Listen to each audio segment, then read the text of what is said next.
ಶ್ರೀ ಹರಿವಾಯುಗುರುಭ್ಯೋ ನಮಃ. ಓಂ ವಂದೇ ವಿಷ್ಣುಂ ನಮಾಮಿ ಶ್ರಿಯಮಥ ಚ ಭುವಂ ಬ್ರಹ್ಮವಾಯೂ ಚ ವಂದೇ ಗಾಯತ್ರೀಂ ಭಾರತೀಂ ತಾಮಪಿ ಗರುಡಮನಂತಂ ಭಜೆ ರುದ್ರದೇವಂ ದೇವೀಂ ವಂದೇ ಸುಪರ್ಣೀಮಹಿಪತಿದಯಿತಾಂ ವಾರುಣೀಮಪ್ಯುಮಾಂ ತಾಂ ಇಂದ್ರಾದೀಂ ಕಾಮಮುಖ್ಯಾನಪಿ ಸಕಲಸುರಾನ್ ತದ್ಗುರೂನ್ಮದ್ಗುರೂಂಶ್ಚ ಅಭ್ರಮಂ ಭಂಗರಹಿತಂ ಅಜಡಂ ವಿಮಲಂ ಸದಾ ಆನಂದತೀರ್ಥಮತುಲಂ ಭಜೆ ತಾಪತ್ರಯಾಪಹಂ ಸಾಧಿತಾ ಕಿಲ ಸತ್ತತ್ವಂ ಬಾಧಿತಾ ಕಿಲ ದುರ್ಮತಂ ಬೋಧಿತಾ ಕಿಲ ಸನ್ಮಾರ್ಗಂ ಮಾಧವಾಖ್ಯಯತಿಂ ಭಜೆ ಸಂಸ್ಥಾನರಕ್ಷಣೆ ಶೂರಾನ್ ಪ್ರಸನ್ನಾನ್ ರಾಘವಾರ್ಚನೆ ಪ್ರಣಮಾಮಿ ಗುರೂನ್ ನಿತ್ಯಂ ಪ್ರಸನ್ನಶೂರಮಾಧವಾನ್ ಪ್ರಸನ್ನಶೂರಮಾಧವಕರಾಬ್ಜೋತ್ಥಾನ್ ಯತೀಶ್ವರಾನ್ ವೀರರಾಮರತಾನ್ ವಂದೇ ವಿದ್ಯಾಸಾಗರಮಾಧವಾನ್ ಪೃಥ್ವೀಮಂಡಲಮಧ್ಯಸ್ಥಾಃ ಪೂರ್ಣಬೋಧಮತಾನುಗಾಃ ವೈಷ್ಣವಾಃ ವಿಷ್ಣುಹೃದಯಾಃ ತಾನ್ ನಮಸ್ಯೆ ಗುರೂನ್ ಮಮ ಆಪಾದಮೌಳಿಪರ್ಯಂತಂ ಗುರೂಣಾಂ ಆಕೃತಿಂ ಸ್ಮರೇತ್ ತೇನ ವಿಘ್ನಾಃ ಪ್ರಣಶ್ಯಂತಿ ಸಿದ್ಧ್ಯಂತಿ ಚ ಮನೋರಥಾಃ. ಶ್ರೀ ವಿದ್ಯಾವಲ್ಲಭಮಾಧವತೀರ್ಥಗುರುಭ್ಯೋ ನಮಃ. ಹರಿ ಓಂ. ಓಂ ವಿಶ್ವಂ ವಿಷ್ಣುರ್ವಷಟ್ಕಾರೋ ಭೂತಭವ್ಯಭವತ್ಪ್ರಭುಃ ಭೂತಭೃದ್ಭಾವೋ ಭೂತಾತ್ಮ ಭೂತಭಾವನಃ ಇಷ್ಟೋ ವಿಶಿಷ್ಟಶಿಷ್ಟೇಷ್ಟಶಿಖಂಡಿ ನಹುಷೋ ವೃಷಃ ಕ್ರೋಧಃ ಕ್ರೋಧವತ್ಕರ್ತ ವಿಶ್ವಬಾಹುರ್ಮಹೀಧರಃ. ನಮ್ಮ ವಿಷ್ಣು ಸಹಸ್ರನಾಮ ಪಾಠದಲ್ಲಿ ಇಷ್ಟ ಎಂಬುವಂತಹ ನಾಮವನ್ನು ಹೇಳಿಕೊಂಡು ನಿನ್ನೆ ಈ ದಿನ ಎಲ್ಲರ ಅಭಿಲಷಿತಗಳಿಗೂ ನಿಯಾಮಕನಾಗಿದ್ದಾನೆ. ಅಂದರೆ ಎಲ್ಲರ ಇಷ್ಟಗಳಿಗೂ ಅವನೇ ನಿಯಾಮಕನಾಗಿದ್ದಾನೆ. ಇನ್ನು ಇವತ್ತು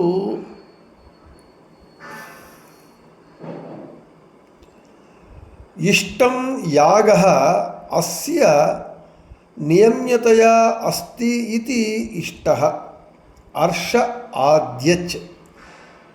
ಇವಾಗ ಯಾರ್ಯಾರೋ ಯಾಗಗಳು ಮಾಡ್ತಾ ಇರ್ತಾರೆ, ಅನೇಕ ರೀತಿಯಾಗಿ ಯಾಗಗಳು ಮಾಡ್ತಾರೆ. ಪವಮಾನ ಹೋಮ, ನರಸಿಂಹ ಹೋಮ, ವಿಷ್ಣು ಸಹಸ್ರನಾಮ, ವಿಷ್ಣು ಹೋಮ, ಈ ರೀತಿಯಾಗಿ ಅನೇಕ ಜನ ಅನೇಕ ರೀತಿಯಾಗಿ ಯಾಗಗಳನ್ನು ಮಾಡ್ತಾ ಇರ್ತಾರೆ.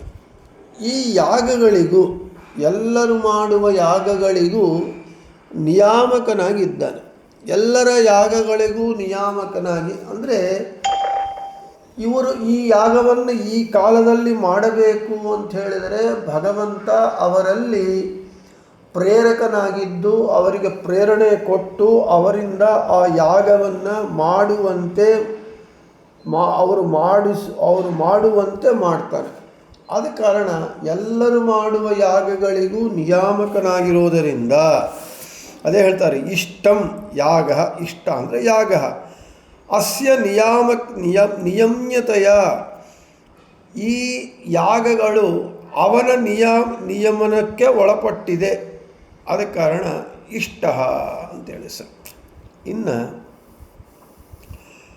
ಭಗವದ್ಗೀತೆಯಲ್ಲಿ ಭಗವಂತ ಹೇಳ್ತಾನೆ, ಅಹಂ ಹಿ ಸರ್ವಯಜ್ಞಾನಾಂ ಭೋಕ್ತಾ ಚ ಪ್ರಭುರೇವ ಚ. ಸಕಲ ಯಜ್ಞಗಳಿಗೂ ನಾನೇ ಭೋಕ್ತಾರನಾಗಿದ್ದೇನೆ, ಸ್ವಾಮಿಯಾಗಿದ್ದೇನೆ ಅಂಥೇಳಿ ಗೀತಾಚಾರ್ಯನಾದಂತಹ ಕೃಷ್ಣ ಭಗವದ್ಗೀತೆಯಲ್ಲಿ ಹೇಳ್ತಾ ಇದ್ದಾನೆ. ಹೌದು, ನಾವು ಯಾವ ಯಜ್ಞವನ್ನು ಮಾಡಿದರೂ ಆ ಯಜ್ಞಕ್ಕೆ ಸ್ವಾಮಿ, ಆ ಯಜ್ಞ ಫಲ ಭೋಕ್ತ ಯಾರು ಅಂದರೆ ಭಗವಂತನೇ.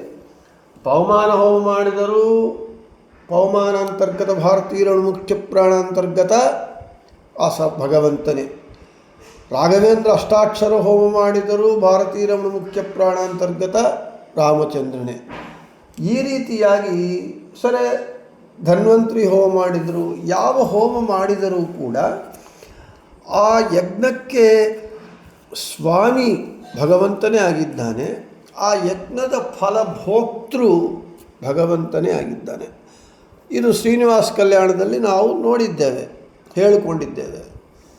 ಋಷಿಗಳೆಲ್ಲರೂ ಯಜ್ಞವನ್ನು ಮಾಡುವಾಗ ನಾರದರು ಬಂದು ನಾರದ ಶಬ್ದಕ್ಕೆ ಆ ಶಬ್ದನೇ ಹೇಳುತ್ತೆ ನಾರದ, ನಾರಂ ದದಾತೀತಿ ನಾರದ. ನಾರ ಅಂದರೆ ಜ್ಞಾನ, ಜ್ಞಾನವನ್ನು ಕೊಡ್ತಾರಾದ ಕಾರಣ ಅವರಿಗೆ ನಾರದರು ಅಂತ ಹೆಸರು. ನೀವು ಎಲ್ಲಿ ನೋಡ್ರಿ, ಪ್ರಹ್ಲಾದರಾಜರಿಗೆ ಮಂತ್ರೋಪದೇಶ, ಧ್ರುವರಾಜರಿಗೆ ಮತ್ತು ಪ್ರಾಚೀನ ಬರ್ಹಿಗೆ ಎಲ್ಲಿ ಜ್ಞಾನೋಪದೇಶ ಆಗಬೇಕಾಗಿದ್ದರೂ ನಾರದರೇ ಇರ್ತಾರೆ ತ್ರಿಲೋಕ ಸಂಚಾರಿಗಳಾಗಿ. ಇಲ್ಲಿ ಯಾಗ ಮಾಡ್ತಾ ಇರೋವಾಗ ಅಲ್ಲಿ ಬಂದು ಕೇಳಿದರು, ನೀವು ಯಾರು ಯಜ್ಞ ಫಲಭೋಕ್ತ ಯಾರು ಅಂತ ಕೇಳಿದಾಗ, ಯಾರು ಸರ್ವೋತ್ತಮರೋ ತ್ರಿಮೂರ್ತಿಗಳಲ್ಲಿ ಅವರು ಯಾರು ಅಂತ ಕಂಡ್ಕೊಂಡು ಬರಲಿಕ್ಕೆ ಹೋದರು ಅಂತ ಹೇಳ್ತಾರೆ. ಅಲ್ಲಿ ಹೋಗಿ ಸರ್ವೋತ್ತಮನು ಯಜ್ಞ ಫಲಭೋಕ್ತ ವೈಕುಂಠವಾಸಿಯಾದಂತಹ ಭಗವಂತನೇ ಅಂತ ತೀರ್ಮಾನ ಮಾಡ್ತಾರೆ. ಆದ ಕಾರಣ ಎಲ್ಲ ಯಜ್ಞಗಳಿಗೂ ಭೋಕ್ತಾರನು ಮತ್ತು ಸ್ವಾಮಿ ನಾನೇ ಆಗಿದ್ದೇನೆ ಅಂತ ಭಗವದ್ಗೀತೆಯಲ್ಲಿ ಹೇಳ್ತಾರೆ. ಆದ ಕಾರಣ ಅವನಿಗೆ ಇಷ್ಟ ಅಂತ ಹೆಸರು. ಇನ್ನು ಜಿಜ್ಞಾಸೆಗೆ ಬಂದರೆ,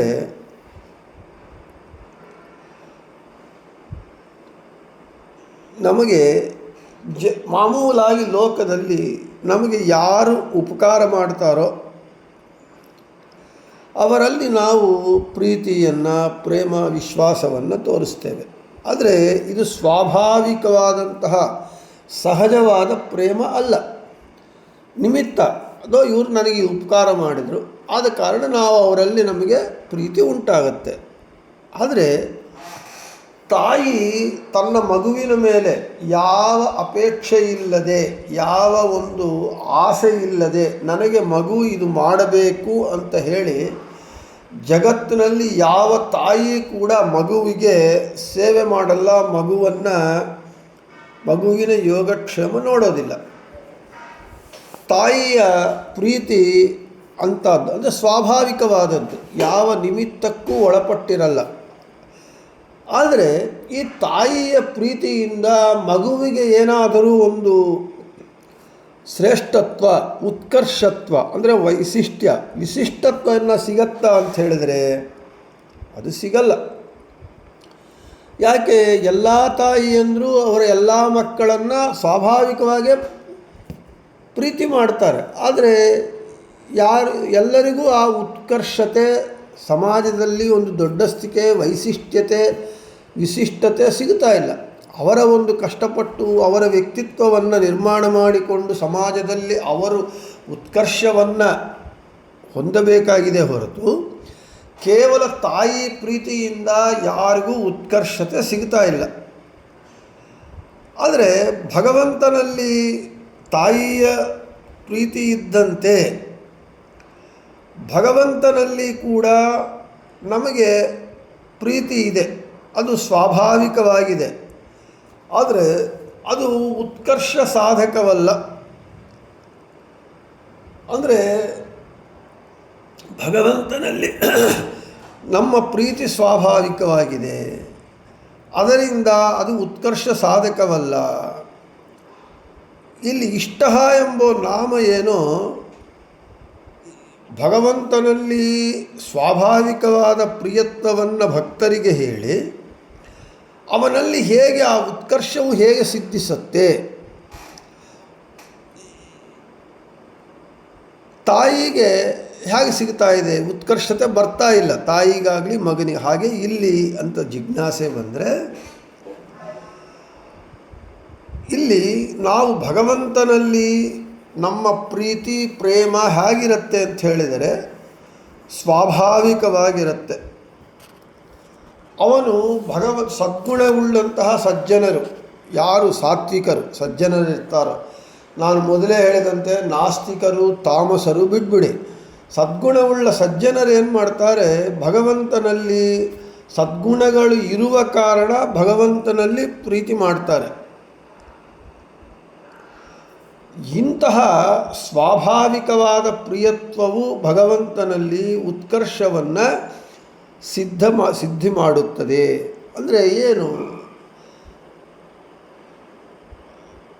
ನಾವು ಭಗವಂತನಲ್ಲಿ ಭಕ್ತರಾದವರೇನು ಮಾಡ್ತಾರೆ, ಪ್ರೀತಿ ಮಾಡ್ತಾರೆ. ಭಗವಂತನನ್ನು ಅವನೇ ನನಗೆ ಪ್ರಿಯ ಅಂತ ಹೇಳ್ತಾರೆ, ಪ್ರಿಯತಮ ಅಂತ ಹೇಳ್ತಾರೆ. ಆದರೆ ಇಲ್ಲಿ ಆ ಪ್ರೀತಿ ಎಂಬುದು ಇವರಲ್ಲಿ ಸಹಜವಾಗಿದೆ. ಯಾಕೆ, ಭಗವಂತನಲ್ಲಿರುವ ಅನಂತ ಕಲ್ಯಾಣ ಗುಣಗಳನ್ನು ನೋಡಿ ಅವರಲ್ಲಿ ಪ್ರೀತಿ ಮಾಡ್ತಾ ಇದ್ದಾರೆ.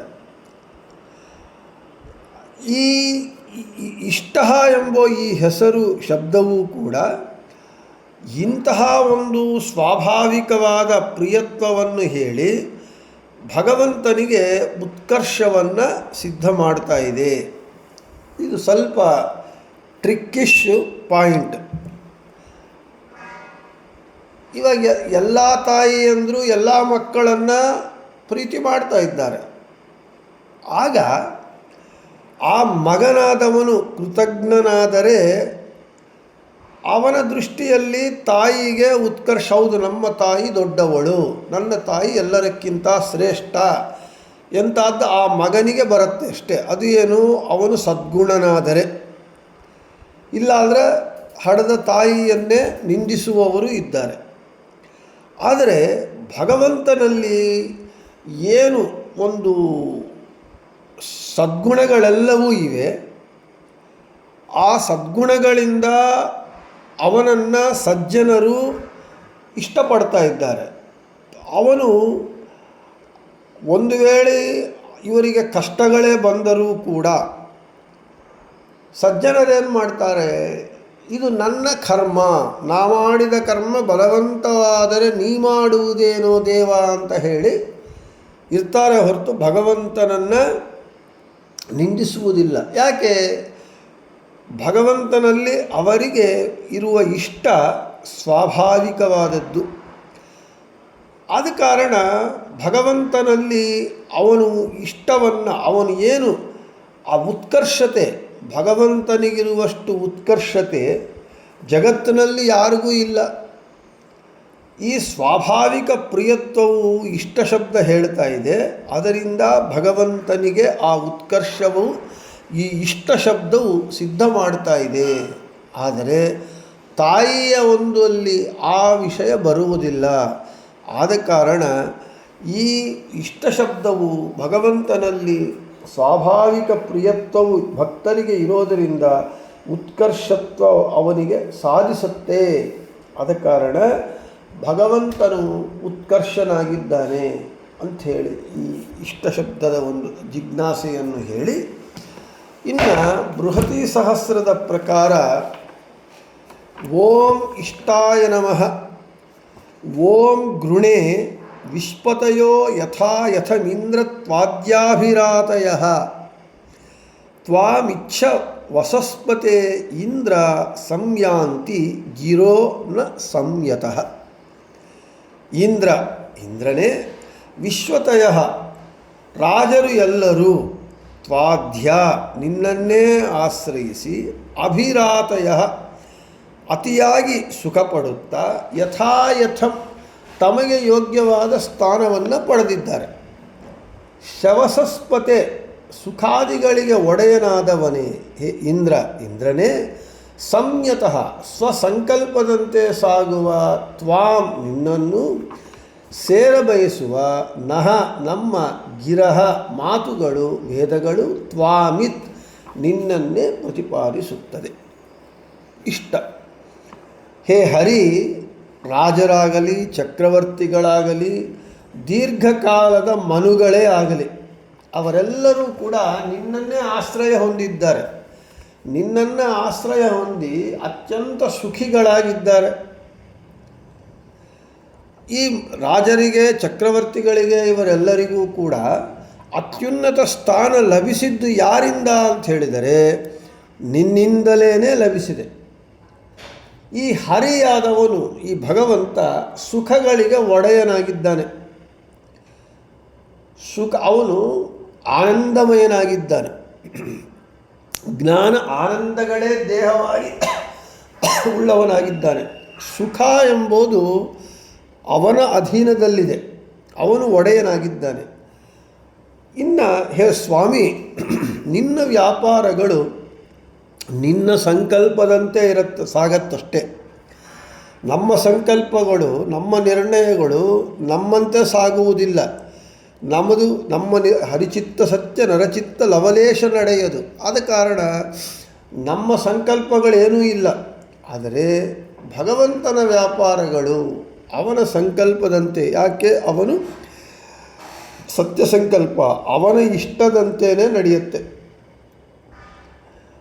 ಹೀಗೆ ಎಲ್ಲ ವೇದಗಳು, ವಾಂಗ್ಮಯ ತಪಸ್ಸುಗಳು, ವಾಂಗ್ಮಯಗಳು, ವೇದಗಳು, 18 ಪುರಾಣಗಳು, ಇತಿಹಾಸಗಳು ಎಲ್ಲವೂ ಕೂಡ ನಿನ್ನನ್ನೇ ಪ್ರತಿಪಾದನೆ ಮಾಡುತ್ತವೆ.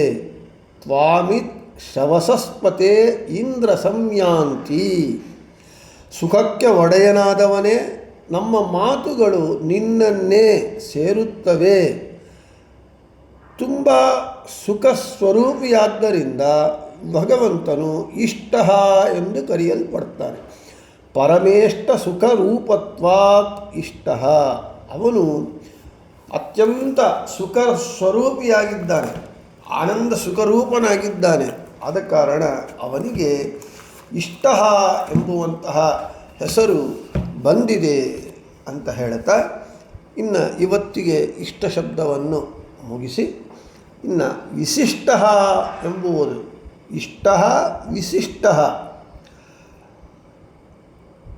ಇನ್ನು ವಿಶಿಷ್ಟ ಶಬ್ದವನ್ನು ವಿಶೇಷೇಣ ಪ್ರಳಯೇ ಶಿಷ್ಟ ಇತಿ ವಿಶಿಷ್ಟ, ಮತ್ತು ಪ್ರಳಯ ಕಾಲದಲ್ಲಿ ಎಲ್ಲರೂ ಇರ್ತಾರೆ, ಆದರೆ ಭಗವಂತನೇ ವಿಶೇಷವಾಗಿರ್ತಾನೆ ಎಂಬುವ ಎಲ್ಲ ವಿಷಯಗಳನ್ನು, ಅದು ಸ್ವಲ್ಪ ದೊಡ್ಡದಾಗಿದೆ. ಇಲ್ಲಿಗೆ ಒಂದು 5 ನಿಮಿಷ ಮುಂಚೆ ಮುಗಿಸಿದರೂ ಕೂಡ ಇವತ್ತಿಗೆ ಮುಗಿಸಿ, ನಾಳೆ ವಿಶಿಷ್ಟ ಎಂಬುವ ಶಬ್ದವನ್ನು, ನಾಳೆ ಹೆಸರನ್ನು ಹೇಳಿಕೊಳ್ಳೋಣ ಅಂತ ಹೇಳ್ತಾ, ಶ್ರೀಕೃಷ್ಣಾರ್ಪಣಮಸ್ತು, ಮಧ್ವೇಶಾರ್ಪಣಮಸ್ತು. ಎಲ್ಲರಿಗೂ ಶುಭಮಸ್ತು.